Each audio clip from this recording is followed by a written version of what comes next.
Hello students, good evening. അപ്പോൾ basic accounting ആണ്. ക്ലാസ്സുകൾ ഓരോന്നായിട്ട് എടുത്തുകൊണ്ടിരിക്കുകയാണ്. അതിന് നമ്മൾ ജേർണലൈസിങ് തന്നെയാണ് പറയുന്നത്. ജേർണലൈസിങ് തറവായിട്ട് ലെഡ്ജറിലേക്ക് പോവാണ്. അപ്പോൾ ഡിഫറെൻറ്റ് ട്രാൻസാക്ഷൻസ് ആണ് ഞാൻ എടുക്കുന്നത്. അപ്പോൾ ആദ്യം തന്നെ പറയാം, ഇപ്പോൾ ഇത് പാർട്ട് 3 ആണ് കേട്ടോ. ജേർണൽ എൻട്രിയുടെ ജേർണലൈസ് ചെയ്യുന്നതിൻ്റെ അപ്ലോഡ് ചെയ്യുന്നത്. അപ്പോൾ എല്ലാവരും ഒന്ന് കാണാം. നിങ്ങൾക്ക് ഇഷ്ടപ്പെട്ടാൽ ഒന്ന് നിങ്ങളുടെ ഫ്രണ്ട്സിനൊക്കെ ഒന്ന് ഷെയർ ചെയ്ത് കൊടുക്കുക. അപ്പോൾ ഫസ്റ്റ് ഇതിൽ പറയുന്നത് ഈ റൂൾസ് നന്നായി പഠിക്കാം. ഞാൻ പറഞ്ഞു 6 എലമെൻറ്റ്സ് ആണ് വരുന്നത്. Asset, drawing, expense, income, capital, liability അല്ലേ പറഞ്ഞത്. അപ്പോൾ അസറ്റ് എപ്പോഴും എന്താ കാണിക്കുക? ഡെബിറ്റ്. ഇത് ഫസ്റ്റ് കോളത്തിൽ പറയുന്നത് ഇത് റൂളാണ്. എന്താണ് ഇത്? ജസ്റ്റ് എ റൂളാണ്. അതിനൊന്നും നമുക്ക് ഒരു എക്സ്പ്ലനേഷൻ ഇല്ല. No explanation. എന്താണ്? No explanation for this. Why this debit, why credit എന്ന് ഒരു എക്സ്പ്ലനേഷനും ഇല്ല. അപ്പോൾ അസറ്റ് ഡെബിറ്റാണ്. ഇൻക്രീസ് ചെയ്യാന്ന് പറഞ്ഞാലും ഡെബിറ്റാണ്. ഡിക്രീസ് ചെയ്യാന്ന് പറഞ്ഞാൽ ക്രെഡിറ്റ് ആണ്. ഡ്രോയിങ് ഡെബിറ്റ്, ദെൻ ഇൻക്രീസ് ചെയ്യുക ഡെബിറ്റ്, ഡിക്രീസ് ചെയ്യുക ക്രെഡിറ്റ്. ഡ്രോയിങ് എപ്പോഴും ക്യാപിറ്റലിനെ കണക്റ്റഡ് ആയിട്ട് പഠിച്ചാൽ മതി. ക്യാപിറ്റൽ എപ്പോഴും എന്താണ്? ക്രെഡിറ്റ് ആണ്. അപ്പോൾ ആ ഓണർ ഇൻവെസ്റ്റ് ചെയ്യുന്ന എമൗണ്ട് ആണ് ക്യാപിറ്റൽ. ഓണർ പേഴ്സണൽ പർപ്പസിന് വിഡ്രോ ചെയ്യുന്ന എമൗണ്ട് ആണ് ഡ്രോയിങ്. അപ്പോൾ ഇവിടെ കുറവ് വരുന്നതുകൊണ്ടാണ് ഇവിടെ എന്ത് ചെയ്ത് നമ്മൾ ഡ്രോയിങ് ഡെബിറ്റ് കൊടുത്ത്. അപ്പോൾ ഡെബിറ്റ് ഇൻക്രീസ് ചെയ്യുക ഡെബിറ്റ്, ദെൻ ഡിക്രീസ് ചെയ്യുക ക്രെഡിറ്റ്.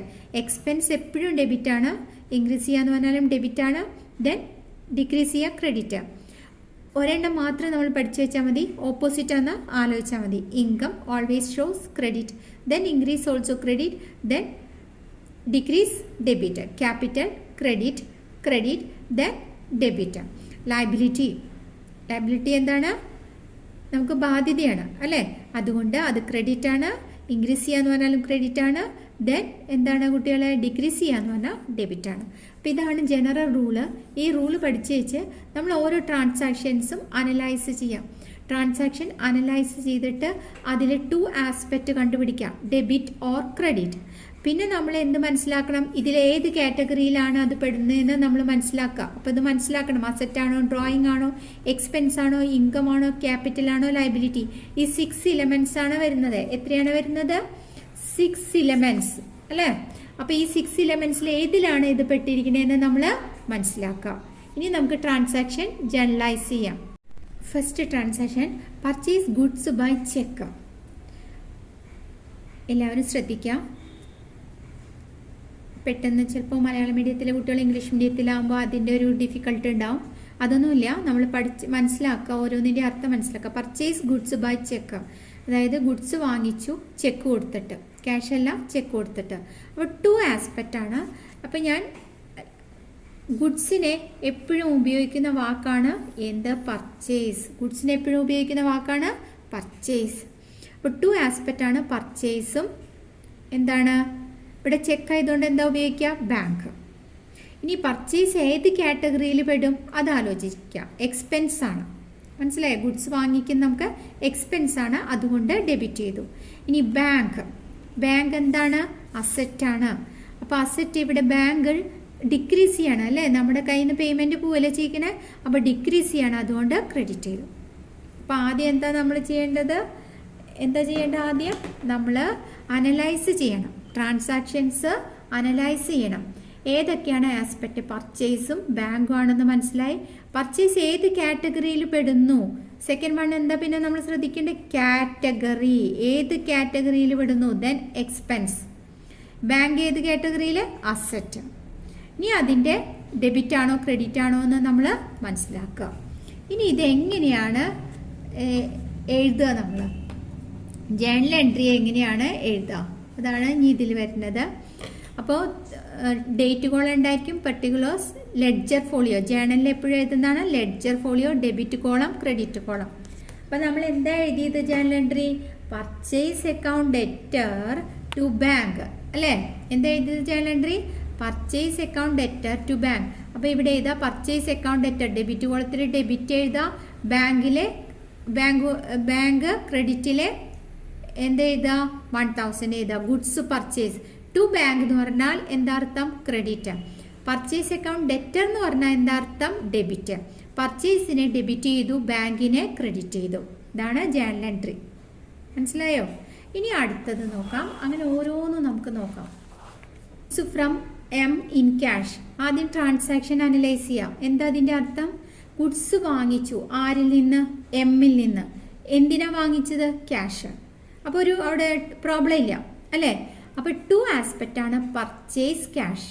ഇവിടെ ക്യാഷ് എന്ന് എഴുതിയിട്ടില്ലെങ്കിലോ ഇത് എന്ത് ട്രാൻസാക്ഷൻ ആയിരിക്കും കുട്ടികളെ? എന്ത് ട്രാൻസാക്ഷൻ ആയിരിക്കും? Credit purchase. എന്തായിരിക്കും? Credit purchase. എന്തില്ലെങ്കിൽ? ഇവിടെ ക്യാഷ് ഇല്ലെങ്കിൽ. മനസ്സിലായോ? അപ്പോൾ പർച്ചേസ് എക്സ്പെൻസ് ആണ്, ഡെബിറ്റ് ചെയ്യണം. Cash asset, credit decrease. എന്താ സംഭവിച്ചത്? ഡിക്രീസ് ചെയ്തു അല്ലേ? കുറഞ്ഞു. നമ്മൾ ആലോചിച്ചാൽ മതി. നമ്മൾ സാധനങ്ങൾ വാങ്ങിക്കുമ്പോൾ നമ്മുടെ ക്യാഷ് കുറയല്ലേ? അപ്പോൾ ഡിക്രീസ് ചെയ്തു. അപ്പോൾ purchase account debtor to cash. Account debtor എന്ന് പറഞ്ഞാൽ ഡെബിറ്റ്, ടു ക്യാഷ് എന്ന് പറഞ്ഞാൽ ക്രെഡിറ്റ്. മനസ്സിലായോ? ഇനി ഇതിൻ്റെ ജേണൽ എൻട്രി എങ്ങനെ എഴുതാമെന്ന് നോക്കാം അല്ലേ? Date column, particulars, LF, debit, credit. Purchase account debtor to cash. Purchase കോളത്തിലെ ഡെബിറ്റ് എമൗണ്ട് എഴുതാ. ടു ക്യാഷ് ക്രെഡിറ്റ് ഏത് കോളത്തിൽ എഴുതാ? 500. ടു ക്യാഷ് എന്ന് പറഞ്ഞാൽ ക്രെഡിറ്റ് എന്നർത്ഥം. പർച്ചേസ് അക്കൗണ്ട് ഡെറ്റർ എന്ന് പറഞ്ഞാൽ ഡെബിറ്റ് എന്നർത്ഥം. പർച്ചേസിനെ ഡെബിറ്റ് ചെയ്തു, ക്യാഷിനെ ക്രെഡിറ്റ് ചെയ്തു. മനസ്സിലായോ? ഇനി അടുത്ത ട്രാൻസാക്ഷൻ നോക്കാം. Cash withdraw from bank 2000. Cash withdraw ചെയ്തു ബാങ്കിൽ നിന്ന് 2000. ഞാൻ പറഞ്ഞു നമ്മൾ എന്താണ് ക്യാപിറ്റൽ ഇൻവെസ്റ്റ്മെന്റ് ചെയ്യും. ഓണർ അവരുടെ പേഴ്സണൽ പർപ്പസിന് വിഡ്രോ ചെയ്യും. അവർക്ക് മാത്രമല്ലേ റൈറ്റ് ഉള്ളൂ. അപ്പോൾ അങ്ങനെ വരുമ്പോൾ ഓപ്പൺ ചെയ്യുന്ന അക്കൗണ്ടാണ് ഡ്രോയിങ്. അപ്പോൾ ബാങ്കിൽ നിന്നാണ്. അപ്പോൾ ബാങ്ക് എഴുതി. അപ്പോൾ 2 ആസ്പെക്റ്റ് നമ്മൾ കണ്ടുപിടിച്ചു. ഒന്ന് ഡ്രോയിങ്ങും ബാങ്കും അല്ലേ? ഡ്രോയിങ്ങിന് എപ്പോഴും ഡെബിറ്റാണ് കൊടുക്കുക. ക്യാപിറ്റലിൻ്റെ നേരെ ഓപ്പോസിറ്റ് വരുന്നതാണ് ഡ്രോയിങ്. ക്യാപിറ്റൽ ഇൻവെസ്റ്റ് ചെയ്യുന്നത്, ഡ്രോയിങ് വിഡ്രോ ചെയ്യുന്നത്. മനസ്സിലായോ? ക്യാപിറ്റൽ എന്താണ്? ക്യാപിറ്റൽ ഇൻവെസ്റ്റ് ചെയ്യുന്ന എമൗണ്ട്. ഡ്രോയിങ് എന്താണ്? വിഡ്രോ ചെയ്യുന്ന എമൗണ്ട്. വിഡ്രോ ചെയ്യുന്ന എമൗണ്ട്. അപ്പോൾ ഡ്രോയിങ് ഡെബിറ്റ് കൊടുത്തു, ബാങ്ക് അസറ്റ് ആയതുകൊണ്ട് ഡിക്രീസ് ചെയ്തു, ദെൻ ക്രെഡിറ്റ് കൊടുത്തു. ഒന്നുകൂടി ഞാൻ പറയാം. എന്താണ്? അപ്പോൾ ഡ്രോയിങ് അക്കൗണ്ട് ഡെറ്റർ, ഡ്രോയിങ്ങിനെ ഡെബിറ്റ് ചെയ്യുക 2000. ടു ബാങ്ക് എന്ന് പറഞ്ഞാൽ എന്താണ്? ക്രെഡിറ്റ് ചെയ്യുക 2000. മനസ്സിലായോ? അപ്പോൾ ഡ്രോയിങ് ഡെബിറ്റ് ആണ്, അതുകൊണ്ട് ഡെബിറ്റ് ചെയ്തു. അതായത് ക്യാപിറ്റലിന്റെ നേരെ ഓപ്പോസിറ്റ് ആയിട്ട് വരുന്നതാണ് ഡ്രോയിങ്. ക്യാപിറ്റൽ ഓണർ ഇൻവെസ്റ്റ് ചെയ്യുന്നതും ഡ്രോയിങ് ഓണർ വിഡ്രോ ചെയ്യുന്ന എമൗണ്ട് ആണ്. ബാങ്ക് അസറ്റ് ആണ്, പക്ഷെ ഡിക്രീസ് ആണ്, ക്രെഡിറ്റ് ചെയ്തു. ഇനി അടുത്തത് നോക്കാം. അതിന്റെ ജേണൽ എൻട്രി എഴുതുന്നത് ഇങ്ങനെയാണ്. എങ്ങനെയാ വരിക? ഡ്രോയിങ് അക്കൗണ്ട് ഡെറ്റർ ഡെബിറ്റ് കോളത്തിൽ 2000 എഴുതാ. ടു ക്യാഷ് 2000 എഴുതാ. നരേഷൻ എന്ന് പറഞ്ഞാൽ എന്താണ്? Short description about the transaction. Drawing account debtor to cash എന്നാണ് ഇരിക്കുന്നത്. അതിനെക്കുറിച്ചുള്ള ഇൻഫോർമേഷൻ ആണ് ഇവിടെ ഇരിക്കുന്നത്. Owner withdraw from business. മനസ്സിലായോ കുട്ടികളെ? ഇനി അടുത്തത് എന്താണ്? Salary paid in cash. Salary കൊടുത്തു 2500 അല്ലേ? അപ്പോൾ 2 ആസ്പെക്റ്റ് ആണ്, സാലറിയും ക്യാഷും. സാലറി, ബിസിനസ്സിന് സാലറി കൊടുക്കുക എന്ന് പറഞ്ഞാൽ എക്സ്പെൻസ് ആണ്, ഡെബിറ്റ് ചെയ്യണം.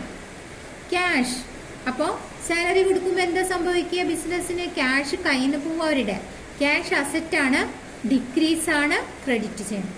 മനസ്സിലായോ? 2 ആസ്പെക്റ്റ് ആണ്, സാലറിയും ക്യാഷും. അപ്പോൾ ജേണൽ എൻട്രി എന്താ വരിക? Salary account debtor to cash അല്ലേ? എന്താ വരിക? Salary account debtor to cash. ഇനി എങ്ങനെയാണ് ജേണലൈസ് ചെയ്യാന്ന് എഴുതാം. Date column, particulars column, LF, debit, credit. Salary account debtor debit കോളത്തിലെ 2500 എഴുതാം. ടു ക്യാഷ് എന്ന് പറഞ്ഞാൽ ക്രെഡിറ്റ് 2500 ക്രെഡിറ്റ് കോളത്തിലെ എഴുതാം. മനസ്സിലായില്ലേ? ഇനി അടുത്തത് നോക്കാം.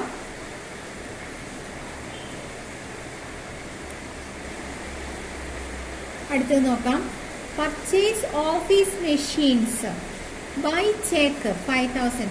ഓഫീസിലെ ബിസിനസ്സിലെ അവരെന്ത് മേടിച്ചു? മെഷീനറി വാങ്ങിച്ചു അല്ലേ? അപ്പോൾ ഓഫീസിലെ മെഷീനറി വാങ്ങിക്കുമ്പോൾ മെഷീനറി അവർക്ക് അസറ്റ് ആയതുകൊണ്ട് ഡെബിറ്റ് ചെയ്യണം. ഇനി മെഷീനറി വന്നു, അതിന് പകരം നമുക്ക് വെറുതെ കിട്ടുമോ മെഷീനറി? ഇല്ല. നമ്മുടെ കയ്യിൽ നിന്ന് എന്ത് പോകും? ക്യാഷ് പോകും. അപ്പൊ ഇവിടെ ക്യാഷ് അല്ല, ബാങ്കാണ്, ചെക്കാണ് കൊടുത്തത്. അപ്പോൾ ബാങ്കിനെ ക്രെഡിറ്റ് ചെയ്യണം. അപ്പോൾ എന്താ വരുന്നത്? മെഷീനറിയും ബാങ്കും. മെഷീനറി അസറ്റ് ആണ്, അതുകൊണ്ട് ഡെബിറ്റ് ചെയ്തു. ബാങ്കും അസറ്റ് ആണ്, പക്ഷെ ഇവിടെ സംഭവിച്ചിരിക്കുന്നത് ഡിക്രീസ് ആണ് അല്ലേ? കുറഞ്ഞു, അതുകൊണ്ട് ക്രെഡിറ്റ് ചെയ്തു. ഇനി നമ്മൾ എങ്ങനെയാണ് അത് ജേർണലൈസ് ചെയ്യുക എന്ന് നോക്കാം. എങ്ങനെയാ നോക്കാം? Date column, particulars column, LF column, debit column, credit column. Machinery account debtor debit കോളത്തിലെ 5000 എഴുതാം. ടു ബാങ്ക് ക്രെഡിറ്റ് കോളത്തിലെ 5000 എഴുതാം. മനസ്സിലായോ? അപ്പോൾ മെഷീനറി പർച്ചേസ്ഡ്. അടുത്തത് നോക്കാം. അടുത്ത ട്രാൻസാക്ഷൻ എന്താണ്? Machinery sold for ₹3. Machinery sold for ₹3000. 2 aspect ആണ്, മെഷീനറിയും ക്യാഷും അല്ലെ? മെഷീനറി അസറ്റ് ആയതുകൊണ്ട് ഡിക്രീസ് ആണ് ചെയ്തിരിക്കുന്നത്. എന്താണ്? ഫേമിന്ന് മെഷീനറി നമ്മൾ സെയിലായി കഴിഞ്ഞാൽ എന്താ? മെഷീനറി ഇല്ല ഇവിടെ, പക്ഷെ നമുക്ക് അതിന് പകരം എന്താ കിട്ടുന്നത്? നമുക്ക് ക്യാഷ്. അപ്പോൾ ഡിക്രീസ് ആണ്, ക്രെഡിറ്റ് ചെയ്തു. ക്യാഷ് അസറ്റ് ആണ്, ഇൻക്രീസ് ഡെബിറ്റ്. മനസ്സിലായോ? അപ്പോൾ മെഷീനറി നമ്മുടെ ബിസിനസ്സിലെ സെയിലാക്കുകയാണെങ്കിൽ നമുക്ക് ഓൾറെഡി ക്യാഷ് കിട്ടും. ക്യാഷ് അസറ്റ് ആണ്, ഇൻക്രീസ് ഡെബിറ്റ്. പക്ഷെ ആ സ്ഥാനത്ത് മെഷീനറി നമ്മുടെ ഫേമിൽ നിന്ന് പോയിരിക്കും. അപ്പോൾ അസറ്റ് ആണ്, ഡിക്രീസ് ക്രെഡിറ്റ്. എന്താ വരിക? Cash account debtor to machinery. Cash account debtor to machinery. ഇത് എങ്ങനെ ജേർണലൈസ് ചെയ്യണമെന്ന് നോക്കാം. എങ്ങനെ ജേർണലൈസ് ചെയ്യുന്നത്?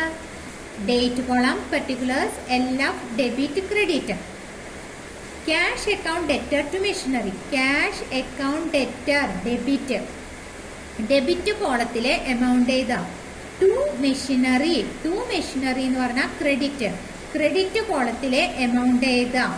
നരേഷൻ എന്ന് പറഞ്ഞാൽ a short description about the transaction machinery sold. മനസ്സിലായോ? ഇത് കോമൺ ആയിട്ടുള്ള ജേർണൽ എൻട്രീസ് ആണ് പറയുന്നത്. ഓരോ വീഡിയോയിലും ഞാൻ സെപ്പറേറ്റ് ജേർണൽ എൻട്രീസ് ആണ് കുട്ടികളെ പറയുന്നത്. അപ്പം അത് നന്നായി പഠിക്കുക, നന്നായി മനസ്സിലാക്കി പഠിക്കുക. നിങ്ങൾ സ്വയം എഴുതുക. ഡെബിറ്റ് ആണോ ക്രെഡിറ്റ് ആണോ എന്ന് തറോ ആക്കുക. 6 എലമെന്റ് ആണ് വരുന്നത്. ആ 6 എലമെന്റ് ഏത് കാറ്റഗറിയിലാണെന്ന് മനസ്സിലാക്കി പഠിക്കാം. എന്തൊക്കെയാണ് മനസ്സിലാക്കി പഠിക്കേണ്ടത്? അസറ്റ് ആണോ, ലയബിലിറ്റി ആണോ, ഇൻകം ആണോ, എക്സ്പെൻസ് ആണോ, ഡ്രോയിങ് ആണോ? ഇത്രയും കാര്യങ്ങളെ നമുക്ക് പഠിക്കണ്ടോ. അത് പഠിച്ചു കഴിഞ്ഞാൽ ഓരോ ട്രാൻസാക്ഷനും നമ്മൾ അനലൈസ് ചെയ്യുക, ഏത് കാറ്റഗറിയിൽ പെടുന്നു എന്ന് മനസ്സിലാക്കുക. ദെൻ എന്താണ് ഡെബിറ്റ് കൊടുക്കണോ ക്രെഡിറ്റ് കൊടുക്കണോ എന്ന് അനലൈസ് ചെയ്യുക, ജേർണൽ എൻട്രി എഴുതാം. ഇത്രയും കാര്യങ്ങളാണ് നമ്മളിവിടെ ചെയ്യേണ്ടത്. അതുകൊണ്ട് എല്ലാവർക്കും ഈ വീഡിയോ നന്നായി മനസ്സിലായി എന്ന് വിചാരിക്കുന്നു അല്ലേ? മനസ്സിലായി കഴിഞ്ഞാൽ ഒന്ന് കുട്ടികളെ എന്താ പറയുക, ഞാൻ ലൈക്കും ഷെയറും ഒന്ന് സബ്സ്ക്രൈബ് ചെയ്യാം. എന്നും ഞാൻ ഡെയിലി ഷോർട്സ് അപ്ലോഡ് ചെയ്യുന്നുണ്ട്. കുഞ്ഞു ടിപ്സാണ് നിങ്ങളുടെ ബ്രെയിനിൽ അത് നന്നായി എന്താ പറയുക ഓർമ്മയിൽ നിൽക്കാൻ വേണ്ടിയിട്ട്. അപ്പോൾ അതിൽ നിങ്ങൾക്ക് ആൻസറൊക്കെ കമൻറ്റ് ചെയ്യാം. അപ്പോൾ മനസ്സിലായി കഴിഞ്ഞു കഴിഞ്ഞാൽ ഒന്ന് അതിനുള്ള കമൻറ്റ് ബോക്സിൽ നിങ്ങളുടെ അഭിപ്രായങ്ങളൊക്കെ ഒന്ന് രേഖപ്പെടുത്താം. ഒരുവിധം എല്ലാ ബേസും, അതായത് ഫസ്റ്റ് +1 +2 BCom BBA എല്ലാ കാറ്റഗറിയും CA CMA ഇതിനൊക്കെ ബേസ് ആയിട്ടുള്ള എല്ലാ ടോപ്പിക്കും ഞാൻ അപ്ലോഡ് ചെയ്യുന്നുണ്ട്. അപ്പോൾ എല്ലാവരും ഒന്ന് കാണുമെന്ന് പ്രതീക്ഷിക്കുന്നു. ഇന്ന് നല്ല മഴയാണല്ലേ? അപ്പോൾ എല്ലാവർക്കും have A nice day. Okay, thank you for watching.